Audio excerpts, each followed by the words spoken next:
Ayun po, sobrang blessed ako. Sobrang thankful din ako sa kay Lord po kasi hindi niya ako pinabayaan sa taas ng ring. Dalawa kami ng kalaban ko. So, sobrang honor po ako na yun, i-represent nga po yung Pilipinas po. At naiyak po ako kasi nangihinayang po ako para sa mga coaches ko. Kasi nga, iaalay ko sana yung gusto ko sana ialay yung gold kay Coach Nolito po. Pero, ayun, kinulang po tayo. Pero ginawa ko po yung best sa taas ng ring po. Nakita nyo, umabol po ako. Umabol po ako. Yun. Pero, yun, thank you. Thank you po sa lahat ng suporta po. At kay Lord po talaga. Siyempre po, continue pa din po ako.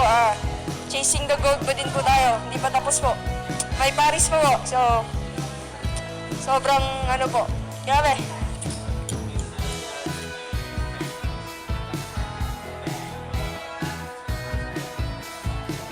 Yes po, yun yung gusto ko. Yun yung gusto kong mangyari. Siyempre sa gabay po ni Lord, ng mga coaches ko. Sa lahat po na nagdasal sa akin po, siyempre. Ayun po, sa lahat po ng nag-pray, nag-message po sa akin, sobrang salamat po.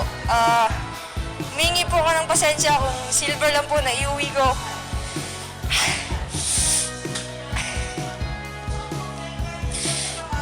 Ginawa ko po yung lahat ng makakaya ko kanina.